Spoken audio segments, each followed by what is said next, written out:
हाँ, तो देखो बच्चों, जो अभी हमने पढ़ा था कि ए और बी का जो मैट्रिक्स है, विषम ऑर्डर वाली जो मैट्रिक्स होती है, जैसे इसका 2 गुणा 3 था और इसका 3 गुणा 3 था, तो हमने जो क्या पढ़ा था कि पहली मैट्रिक्स में स्तंभों की संख्या, दूसरे में पंक्तियों की संख्या क्या होनी चाहिए, इक्वल होनी चाहिए। ये जो यहाँ पर इक्वल है तो इसका मल्टीपल क्या होगा, संभव होगा।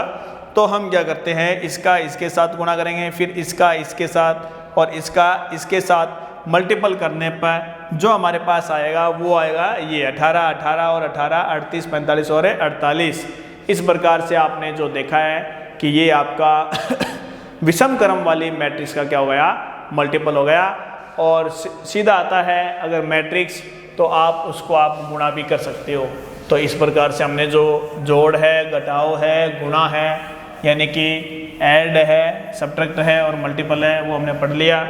अब इसकी जो प्रॉपर्टी है कि गुणधर्म की property of matrix addition, property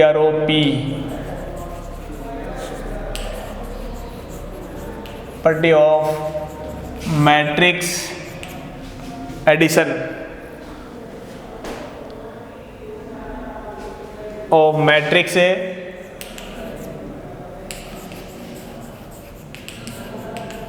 addition, यानी कि योगफल के रूप में गुणधर्म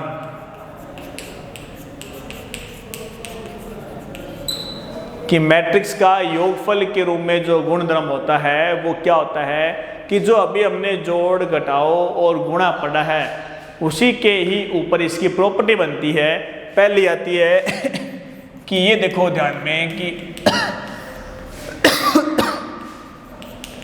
m into N, B equal to B I J, m into N और c इजिकल टू क्या आएगा, C I J m into N. ठीक है, तो ये क्या लिखा है, जो हमने ए बी सी की जो मैट्रिक्स लिखी है, तो ये पहला आता है आपका योगफल के रूप में। क्या कहता है, अगर मैं a प्लस बी को जोड़ता हूँ, ए आई जे अगर मैं इसको जोड़ता हूँ तो मेरे पास क्या आएगा, B I J M into N और ये आएगा m इंटू एन। तो देखो बच्चों कि ये जो जोड़ा है हमने ए आई जे प्लस का बी आई जे, पहला तो इसका ऑर्डर क्या होना चाहिए, बराबर होना चाहिए a प्लस बी। फिर कहता है अगर मैं b प्लस ए जोड़ता हूँ तो बी आई जे प्लस में ए आई जे, इस तरह से जोड़ लेना भी कोई दिक्कत नहीं आएगा, m इंटू एन। तो ये कहता है एडिटिव प्रॉपर्टी क्या, a प्लस बी बराबर b प्लस का a। ये आपकी एडिटिव प्रॉपर्टी हो गई।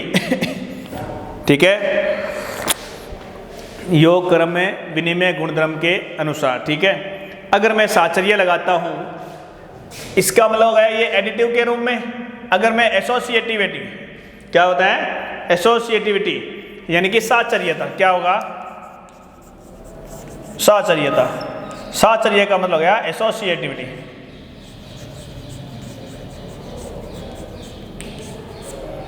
इसका मतलब गया अगर आपके पास यही तीनों जोड़नी हो तो a plus B plus C बराबर a प्लस में b प्लस में c। ये कहता है कि आप इन दोनों को और इन दोनों को जोड़ते हो।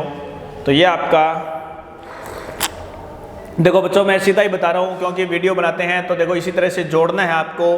मैं आपको केवल प्रॉपर्टी बता देता हूँ कि a प्लस बी और b प्लस सी बराबर आना चाहिए, a plus B plus C, a plus B plus C. यानी कि आप अंतिम दो को एक साथ जोड़ोगे और पहले दो को जोड़ने के बाद अगर आप c इसमें जोड़ते हो, इसमें a ऐड करते हो, तो जो वैल्यू आएगी वो आपकी मैट्रिक्स की आएगी, इक्वल आएगी। ठीक है, इसके बाद में आता है आपका योज्य तत्समक। इसका मतलब हो गया, योज्य तत्समक का मतलब हो गया एडिटिव आइडेंटिटी। एडिटिव आइडेंटिटी के मतलब हो गई, अगर आप किसी भी मैट्रिक्स में अगर आप शून्य मैट्रिक्स जोड़ते हो तो चाहे वो आप राइट साइड से जोड़ो चाहे आप लेफ्ट साइड से, तो आपके पास वही मैट्रिक्स आएगी। इसका मतलब गया जो आपके पास शून्य है वो आपकी क्या आएगी, एडिटिव आइडेंटिटी आएगी। ठीक है, ठीक है, योज्य तत्समक होगी। अब एक आता है इसमें योज्य प्रतिलोम। योज्य प्रतिलोम का मतलब हो गया कि अगर आपने a को अगर माइनस यानी कि ऋण चिन्ह से मल्टीपल कर दिया, गुणा पर माइनस a ये आता है, तो आपका क्या होता है a प्लस में माइनस का a, योज्य प्रतिलोम एडिटिव इनवर्स, इसका मतलब हो गया 0 बराबर में माइनस का a प्लस का a। देखो बच्चों ये जो शून्य लिखा है इसका मतलब है शून्य मैट्रिक्स होगी ये, यानी कि आपके पास 1 2 3 4 है ना, इसमें अगर आप ये जोड़ते हो ये आपका जो मैंने ओ लिखा है बड़ा सा, ये शून्य नहीं है, ये शून्य मैट्रिक्स है, ठीक है। तो आपके पास a ही आता है और इसका मतलब क्या लिख दिया मैंने फिर नीचे एडिटिव इनवर्स, इसका मतलब है अगर आपने कोई मैट्रिक्स a है उसको माइनस से गुणा कर दिया और तब आप उसको ऐड करते हो तो आपके पास क्या आएगी शून्य मैट्रिक्स आएगी। क्या आएगी शून्य मैट्रिक्स, क्योंकि इसी में देखो जैसे 1 फिर माइनस का 1 2 माइनस का 2, तो अपने पास यही है ना 0 0 0 ऐसे, तो उसे बोलते हैं योज्य प्रतिलोम। फिर आता है कैंसिलेशन लॉ। कैंसिलेशन का मतलब हो गया निरसन नियम। निरसन नियम का मतलब है कि अगर आपके पास b बराबर में c है, अगर मैं इधर a जोड़ता हूं और इधर भी a जोड़ता हूं तो इसका मतलब हो गया आपके पास b बराबर क्या आएगी c आएगी, और ये आपका कहलाता है कि वाम निरसन, ठीक है। और दूसरा अगर क्या आता है, अगर मैं इसको ऐसे लिख दूं b प्लस में a बराबर c प्लस में a, तो ये b क्या आएगा, ये आपका वाम निरसन है, ये आपका क्या हो जाएगा दक्षिण, ये आपका कैंसिल है। जैसे कई बार आप लिखते हो ना 2 प्लस में 3 बराबर 3 प्लस में 7, ये सॉरी 7 प्लस में 3, तो इसके बोला ऐसे काटते ना, ये आपका नियम होता है जिसे बोलते हैं हम वाम और दक्षिण, राइट कैंसिलेशन लॉ और लेफ्ट कैंसिलेशन लॉ, ठीक है।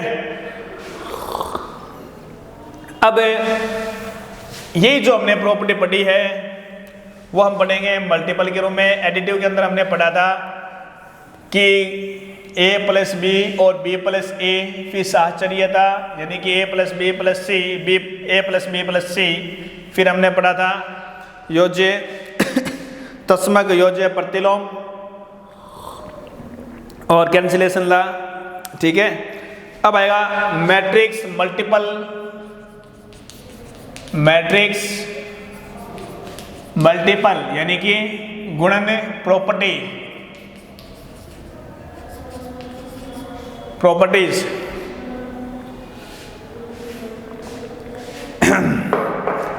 इसका मतलब है पहला क्रम विनिमयता। क्रम विनिमयता का मतलब वही होगा, देखो इसमें क्रम विनिमयता का मतलब होगा कि जो हमने a और b का गुणा किया है कि a और b, a बराबर मेरे पास है aij m into n, b बराबर क्या है bij m इंटू n। देखो बच्चों ये कहता है कि अगर आपने a और b का मल्टीपल कर दिया, ठीक है, तो इसका मतलब ये नहीं है कि आप ba प्राप्त करोगे, ab की जो भी वैल्यू आएगी वो आपका ba के इक्वल नहीं आएगा। AB is not equal to BA, इसका मीन हो गया कि अगर आपने क्रम विनिमय के अंदर कभी जरूरी नहीं होता है कि AB है वो BA के बराबर आए, ये एक विशेष कंडीशन में ही बराबर आता है, विशेष स्थिति में ही आती है ये बात कि AB बराबर क्या होगा BA, ठीक है, या A और B में से कोई एक मैट्रिक्स क्या हो इनवर्स हो या आइडेंटिटी हो, कोई एक विशेष कंडीशन होती है जब इसमें बराबर आता है। बाकी a और b का अगर मल्टीपल करता हूं तो ये क्या आता है बराबर नहीं होता है। इसका मतलब होगा कि आव्यूह गुणन धर्म में, कि आव्यूह गुणन धर्म में, गुण धर्म में आपका क्रम विनिमयता का नियम पालन नहीं करेगा, क्रम विनिमयता का नियम का पालन नहीं करेगा। क्योंकि मल्टीपल में हमने देखा है बहुत सी जगह कि a का ऑर्डर जैसे मान लो 2 गुणा 3 है मेरे पास और b का मेरे पास ऑर्डर है 3 गुणा 2। पहली बात तो इनका ऑर्डर बराबर नहीं है, मल्टीपल करूँगा तो ये कितना आएगा 2 गुणा 2 आएगा, ठीक है। अब मान लो bij गुणा करता हूँ मैं 3 गुणा 2 आ गया। ए आई जे का गुणा करता हूँ मैं 2 गुणा 3, तो ये और ये बराबर हो गया, तो इसका ऑर्डर कितना आएगा 3 गुणा 3 का, ये आ जाएगा। तो इसका मतलब है कि ए बी का मान तो मेरे पास ये आया है और बी ए का मान यही है विषम ऑर्डर में। तो आपको यहाँ से समझ में आ गया कि ए बी और बी ए क्या होगा बराबर नहीं होगा, क्योंकि इनके ऑर्डर भी बराबर नहीं आ रहे, तो कहाँ से बराबर होगा। इसका मतलब होगा गुणन क्रम विनिमयता में कि मैट्रिक्स है वो क्रम विनिमयता का नियम का पालन नहीं करेगा, और जो पालन करता है वो एक विशेष कंडीशन होती है जिसमें क्या आता है ए बी बराबर बी ए आता है, ठीक है। फिर आता है साचर्यता। साचर्यता का पालन करते हैं, साचर्यता एसोसिएटी। साचर्यता का मतलब हो गया कि ए बी और सी, ए बी और सी, ये कहता है इन दोनों का मल्टीपल करने पर इन दोनों का मल्टीपल करूंगा तो ये कंडीशन क्या आएगी बच्चों की बराबर आएगी, और मैट्रिक्स गुणन गुणधर्म में साचर्यता का नियम क्या करेगा, ये पालन करेगा। तत्समकता क्या होगी, तत्समकता मतलब हो गया अगर मैं आई एम ए, यानी कि एम का मतलब हो गया इसका ऑर्डर है 2 गुणा 2 या 3 गुणा 3 या कोई वर्गाकार मैट्रिक्स दे रखी है, अगर मैं उसको मल्टीपल करता हूं तो मेरे पास यही आएगी आई एम। एम इसका ऑर्डर है कोई इकाई मैट्रिक्स का।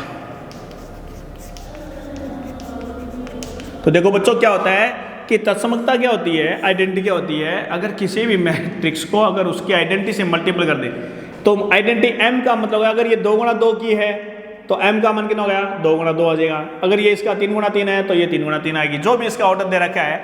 अगर मैं उसको उससे मल्टीपल कराता हूँ तो मेरे पास वही मैट्रिक्स आती है, चाहे इसको वाम यानी कि राइट से करो चाहे लेफ्ट से करो, तो अपने पास क्या आएगी ए ही मैट्रिक्स आएगी किसी भी आइडेंटिटी मैट्रिक्स को उससे मल्टीपल करने पर। यानी कि आई एम ये इकाई मैट्रिक्स है, ठीक है। अब आता है बंटनता डिस्ट्रीब्यूटिव। बंटनता क्या मतलब होता है कि इसका मतलब है ए बी प्लस सी बराबर ए बी प्लस में ए सी, पहला तो ये हो गया। फिर आता है ए प्लस में बी और मैं इसको सी से मल्टीपल करूँ तो ये आएगा ए सी प्लस में बी सी। तो इसका मतलब हो गया कि ये आपका आव्यूह गुणन के लिए बंटन नियम का पालन करता है, यानी कि इसको राइट से करो चाहे लेफ्ट से करो, बंटनता आपको मल्टीपल के ही चॉइस करेगी। अब इसकी प्रॉपर्टी जैसे हमने एडिटिव में पढ़ी थी, ये जो प्रॉपर्टी है मल्टीपल, एडिटिव, एसोसिएटिविटी, ठीक है। तो इसमें कहता है k प्लस में l कोई अदिश राशि है, अगर मैं इसको मल्टीपल करता हूँ तो ये आएगा के ए प्लस में एल ए। दूसरी इसका गुणधर्म क्या कहता है, दूसरा कि अगर मेरे पास कोई स्केलर राशि है, अदिश राशि है, अगर मैं उसको मैट्रिक्स के मल्टीपल में लिखूँगा तो के ए प्लस में के बी ये आ जाएगा, कोई दिक्कत नहीं है, आप चाहे कैसे लिखो इसको, ठीक है। तीसरा आता है के अदिश राशि है एल ए, मल्टीपल के अंदर देखो चाहे मैं एल को बाहर ले लूँ के ए लिख दूँ या फिर मैं के एल ए, यानी कि इसको भी ऐसे लिख सकते हो आप, कोई दिक्कत को नहीं, समझ में आ गई होगी, सारा समझ गया होगा। के एल ए यानी कि एल को बाहर लिख दो, के का मल्टीपल कर दो पहले, चाहे दोनों इन कांस्टेंट राशि को मल्टीपल कर दो, फिर आप क्या करोगे इसके साथ इसमें मल्टीपल कर सकते हो, फिर आप मैट्रिक्स का गुणा कर सकते हो। 4 नंबर प्रॉपर्टी क्या आएगी आपके पास, 4 नंबर प्रॉपर्टी आती है अगर किसी भी मैट्रिक्स को अगर इकाई से या 1 से मल्टीपल करूं तो अपने पास क्या आएगी ए। सोचने वाली बातें, कई बार छोटी छोटी बातें भी हमें पता नहीं चल जाता, और माइनस से गुणा करेंगे तो भी ये क्या आएगा, ये आपका इसका मल्टीपल प्रॉपर्टी है, ठीक है। मैट्रिक्स की आप लिख सकते हो, देख सकते हो, ठीक है। जीरो डिवाइजर, अब क्या था आपका जीरो डिवाइजर का मतलब हो गया बेटा कि अगर आपने, नेक्स्ट आता है आपका इसका मतलब होता है शून्य भाजक। शून्य भाजक का मतलब हो गया कि अगर आपने ए कोई मैट्रिक्स है और बी कोई मैट्रिक्स है अगर आपने इसका मल्टीपल कर दिया और अपने पास ये शून्य आते हैं तो इसे बोलते हैं जीरो डिवाइजर। क्या बोलते हैं बच्चों?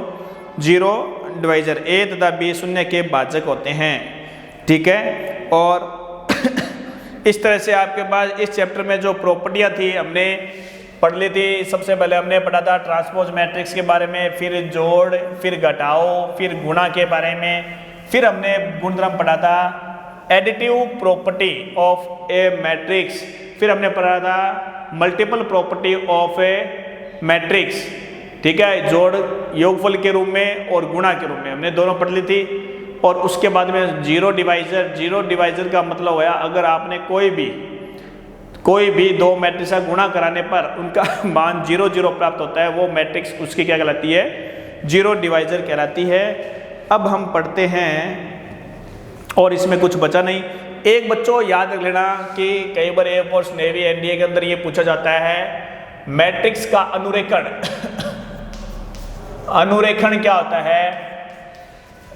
ट्रैकिंग बोलते हैं इसको, मैट्रिक्स अनुरेखण। यानी कि अगर आपके पास कोई भी मैट्रिक्स है, वर्गाकार मैट्रिक्स हो, अगर आपने इस मुख्य विकर्ण के अवयवों को जोड़ दिया, यानी कि A11 प्लस में A22 प्लस में A33 जोड़ दे, तो वो क्या कहलाता है? Tracking of A matrix. Tracking of A matrix क्या कहलाता है? Tracking of A matrix. यानी कि 1 प्लस में 5 प्लस में 8 कितना हो जाएगा बच्चों? ये 14 हो जाएगा। ये आपका कंपटीशन में आता है, एयरफोर्स, नेवी, डिफेंस में कोई भी छोटे मोटे एग्जाम होते हैं कि मैट्रिक्स अनुरेखण क्या होता है? मुख्य विकिरण के अवयवों का योगफल। मुख्य विकिरण के अवयवों का योगफल ही क्या कहलाता है? Tracking of A matrix. अगर मान लो मैं यहाँ पर माइनस का लगा दिया तो ये क्या हो जाएगा आपका? माइनस का 5 आ जाएगा। 1 माइनस का 5 प्लस का 8 कितना आ जाएगा? ये 8 9 9 में से 5 है, कितना हो गया? 4। तो आप इसको जो माइनस आता है उसको घटा देना, कोई दिक्कत नहीं है। ये आपका ट्रैकिंग ऑफ मैट्रिक्स जो मोस्ट इंपॉर्टेंट है, बुक में नहीं है भाई, बुक में नहीं है। जो पुरानी किताबें थी उसमें ये लिखा होता है ट्रैकिंग ऑफ ए मैट्रिक्स। अब जो आपका आगे आता है कि गुणन प्रतिलोमी के जो एग्जाम्पल पढ़ रहे थे हम, क्या पढ़ रहे थे? एग्जाम्पल कैसे आते हैं कि a बराबर 2 4 माइनस 1 2 4 माइनस 1 1 लिखा है 3 2 5 3 2 5। सवाल कैसे आएंगे? एग्जाम्पल लिखा हुआ है इसका एग्जाम्पल है 5 नंबर। और b बराबर लिखा हुआ है, क्या लिखा हुआ है? b बराबर 2 1 0 2 1 0 माइनस 1 3 और 4।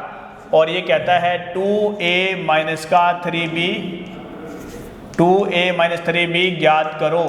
तो बच्चों इस प्रकार से कोई आसान सा सवाल आएगा, बिल्कुल कोई ज़्यादा दिक्कत नहीं आएगी इसमें। बस थोड़ा सा ध्यान रखना है कि अब a लिखा है, इसमें अगर मैं अभी हमने प्रॉपर्टी में बढ़ा था स्केलर प्रॉपर्टी में कि इसको अगर किसी से मल्टीपल करना हो तो 2a ज्ञात करूँगा। तो इसका मतलब ऐसे रखो आप, 2a का मान कितना है? 2 4 माइनस का 1 3 2 और 5 माइनस का 3 लिख दो। b का मान कितना है? 2 1 0 माइनस 1 3 और 4, ये लिख दिया। अब बच्चों देखो ये आपकी अदिश राशि है। मैंने कहा इसका जब मल्टीपल करेंगे प्रत्येक एलिमेंट से करना है। अभी हमने गुणधर्म में पढ़ा था ना, इसमें k l a l k फिर बार a ले लिया, ठीक है। तो इसका लो 2 इंटू 2 कितना हो गया? 4 8 माइनस का 2 6 2 2 4 5 दूनी 10 माइनस का ये कितना आ जाएगा? 3 दूनी 6 3 0 माइनस का 3 3 3 9 3 चौके 12। अब देखो 4 में से 6 गए, माइनस का 2 बचेगा। 8 में से 3, जो एलिमेंट जिस जगह है उसी का ही आपको सब्ट्रैक्ट करना है। ऑर्डर समान है इसका। पहले 8 में से 3 गए 5, माइनस का 2 और माइनस का 0, माइनस का 2 आ जाएगा। फिर 6 में से माइनस का 3, माइनस का 3 कितना हो जाएगा? प्लस का 3, 6 और 3 कितने हो गए बच्चों? 9 गए। 4 में से 9 गए माइनस के 5, 10 में से 12 गए माइनस का 2। ये आपका आ गया जो आंसर है कि माइनस का 2 5 माइनस का 2 9 माइनस का 5 और माइनस का 2 ये आपका आंसर है। इस प्रकार से आपको इसमें पूछेगा 1 नंबर का या 2 नंबर का क्वेश्चन एग्जाम्पल। बच्चों 1-2 एग्जाम्पल और है इसके, मैं और बता देता हूँ जो आसान से हैं, जो मल्टीपल वाले हैं।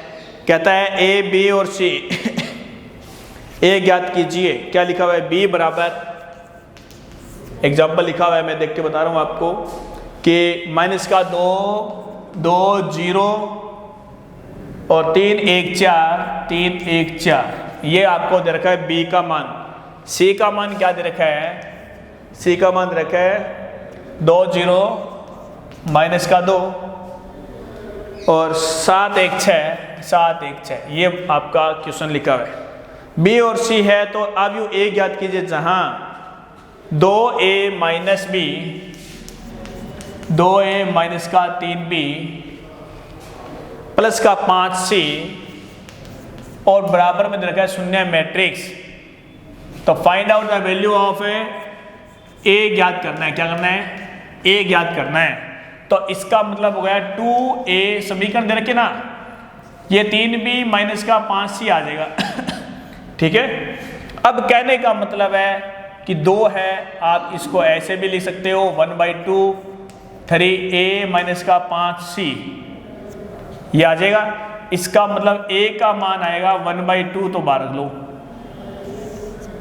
अब 3a कौन सा हो गया? 3b अभी बच्चों, ये कौन सा? ये 3b। b को आप लिखोगे 3 माइनस का 2, 2, 0 3, 1, 4 लिख लिया। माइनस का 5c, 5 से मल्टीपल करूँगा तो 2, 0 माइनस का 2 7, 1, 6 लिख दिया। अब क्या आएगा देखो, 1/2 तो है ही अपने पास बाहर, माइनस का 6,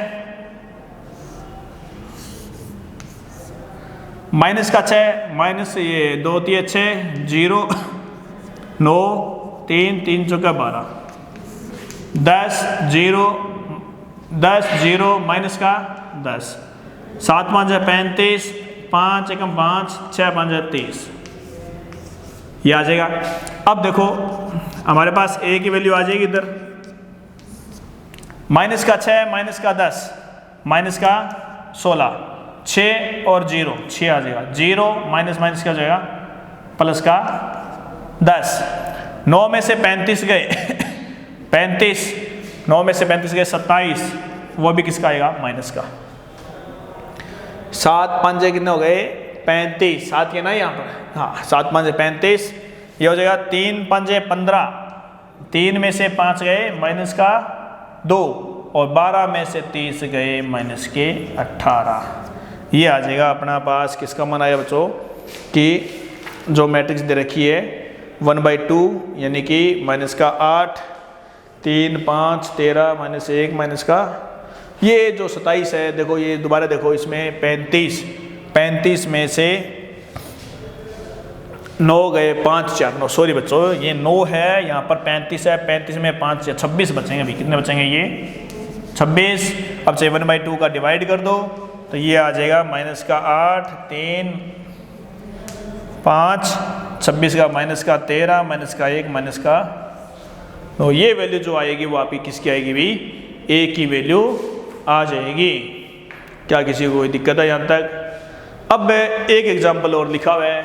अब एग्जाम्पल में इसमें जो लिखे हैं या क्वेश्चन हैं चाहिए अनसॉल्व्ड क्वेश्चन, जो प्रश्नावली के अंदर है अनसॉल्व्ड क्वेश्चन चैप्टर के हैं, वो भी इसी तरह से दिए गए हैं आपको।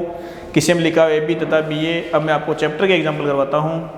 पहला देखो क्वेश्चन 3.2 का पहला जो क्वेश्चन है वो कहता है, देखो मैं क्वेश्चन नहीं लिख रहा हूँ, कहता है कि a प्लस बी तथा a माइनस बी ज्ञात करो। क्या कर सकते हो? जो अभी हमने पढ़ा था मल्टीपल और योग, जोड़ घटाओ गुणा भाग के बारे में पढ़ सकते हो। a प्लस बी और a माइनस बी क्वेश्चन लिखा हुआ है किताब में, देख लेना कर लेना, बिल्कुल आसान सा है, जोड़ना है, ऑर्डर समान है। दूसरा लिखा हुआ है कि a प्लस का b इजिकल टू क्या दे रखा है हमें? माइनस का 7 0 2 और 5 ये लिखा हुआ है माइनस का 5 है। a माइनस का b दे रखा है हमें, a माइनस का b कितना है? 3 माइनस का 2 0 और 3, ठीक है। तो कहता है कि ए तथा बी, तो ए व बी ज्ञात करो। तो इसका मतलब हुआ अगर मैं इन दोनों को जोड़ देता हूं तो 2a ऐड करता हूं इसको और इसको 1 + 2 इक्वेशन को मैं अगर ऐड करता हूं तो a + a कितना हो जाए 2a, माइनस का b कैंसिल हो जाएगा, माइनस का 7 0 2 माइनस का 5 प्लस में 3 माइनस का 2 0 और 3, तो कितना हो जाएगा 7 और 3 कितना बच गए भी, माइनस का 4 बच गया 0 माइनस का 2 और 2 माइनस का 5 3 माइनस का 2, ये आ गया अपने पास 2a की वैल्यू। a का डिवाइड कर दूंगा बोथ साइड, दोनों तरफ देखो 2 का भाग दूंगा तो कितना आएगा मेरे पास आ जाएगा माइनस का 2 माइनस का 1 1 और 1 माइनस का, ये अपने पास किसका मान आ जाएगा a की वैल्यू आ जाएगी। b की वैल्यू ज्ञात करूंगा तो 2b = इक्वेशन 1 माइनस में 2, अगर 1 हाँ तो इसमें हमने जो निकाला था तो a का मान -2 -1 1 और -1 आ गया। अब बच्चों देखो b का मान निकालना है तो मैं समीकरण 1 और 2 को ही क्या करूंगा घटाऊंगा, यानी कि सबट्रैक्ट करूंगा, तो ये आएगा 2b b माइनस का b माइनस का जब प्लस का 2 भी हो जाएगा, a - 1 का 0, तो ये आएगा अपने पास -7 0 2 -5। अब इसको घटा दिया यहां से तो ये आएगा 3 -2 0 और 3।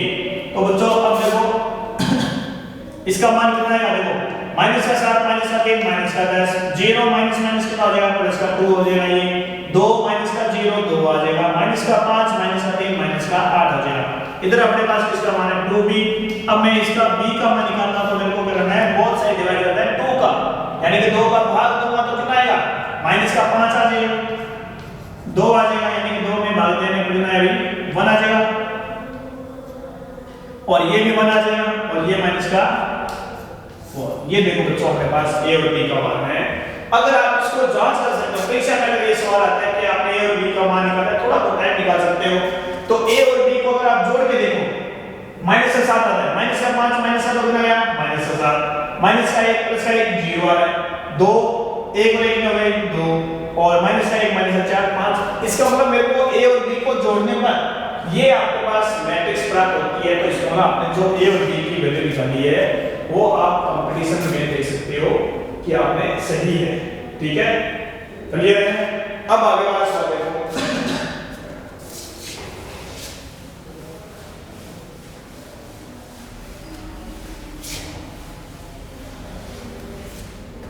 अब आपके पास आता है कि 3 नंबर क्वेश्चन है जो आपके कर सकते हो कि a b है तो c ज्ञात कीजिए, एग्जांपल हमने पढ़ा था, इसी तरह से आप निकाल सकते हो। एक सवाल और है, 4 नंबर लिखा हुआ है a b, तो 3a² - 2 भी ज्ञात करो a और b, तो दिखाओ कि ab = ba। एक सवाल है आपके पास छठा जो एग्जाम में आया हुआ है, काफी बार आया है 6 में, यानी कि एग्जांपल यानी कि question number 6 fx = cos x minus का sin x 0 0, ठीक है, यहां पर आएगा ये 1, यहां पर 0, यहां पर 0, एक इसका एलिमेंट और आ जाएगा, बीच वाली जो मिडिल रोड है sin x और है cos x। तो ये कहता है तो fx fy = fx प्लस का y। देखो इस क्वेश्चन में क्या करते हैं कि पहले जो हमें दे रखा है fx, इसका मतलब फंक्शन ऑफ x का है ये, अगर मैं इसको fy लिखूंगा तो x की जगह y लिखेंगे, cos y sin y 0 sin y cos y 0 1 0 और 0 लिख दिया। अब fx fy दोनों का मल्टीपल करना है, cos x माइनस का sin y 0 sin x और cos x 0 1 0 0, और इसका मल्टीपल करेंगे cos y sin y 0 0 1 0 0 sin y cos y। अब देखो, अब ये समानकरण की मैट्रिक्स है, इसे गुणा करेंगे तो ये मैट्रिक्स और ये मैट्रिक्स आएगी, तो क्या आ जाएगा इसमें, तो cos x * cos y minus का sine x into sine y plus में 0 आ जाएगा। इसी का आगे करूंगा मैं cos x sin y minus आ जाएगा, माइनस का sin x cos y 0 into 0 आ जाएगा, 0 प्लस में 0 प्लस में 0 इंटू 0 आ जाएगा। ठीक है, अब ये घुमा तो मैं sin x cos y फिर आएगा प्लस में cos x sin y plus में 0, फिर ये आ जाएगा माइनस का sin y sin x cos x cos y। ठीक है, फिर आएगा 0, आगे क्या आ जाएगा 0, नीचे क्या आएगा 0 0 0 इंटू 0 इंटू 0 फिर 0 इंटू 0 इंटू 0 फिर 0 इंटू 0 इंटू 0 इंटू और ये 0 यहाँ पर आ जाएगा, ये यहाँ पर आएगा। ठीक है, अब इसका मतलब होगा बच्चों कि f x प्लस का y हमें ज्ञात करना है। तो इसका मतलब इधर क्या था हमारे पास fx इंटू fy। अब देखो cos a cos b minus का sin a sin b, तो किसका फॉर्मूला आया cos x प्लस का y। ठीक है, फिर आगे लिखा हुआ है माइनस का sin, माइनस कॉमन ले लूंगा इसमें से, तो ये बन जाएगा sin x प्लस y, ये 0, फिर ये क्या बन जाएगा अपने पास sin x प्लस y, देखो sin x y plus y आ जाएगा, ये आ जाएगा अपने पास cos x प्लस में y। ठीक है, ये 0 0 0 और 1, इसका मतलब हो गया देखो यहाँ पर x था, ये x इसका एंगल है, ये y है, यहाँ पर y है, आगे चलिए fx into y, तो ये आ गया fx into fy equal to ये आ जाएगा fx प्लस का y। ये आपके 6 क्वेश्चन हो गए कंप्लीट, या तो आप इसको कर सकते हो। ठीक है, नेक्स्ट क्वेश्चन क्या लिखोगे नेक्स्ट क्वेश्चन में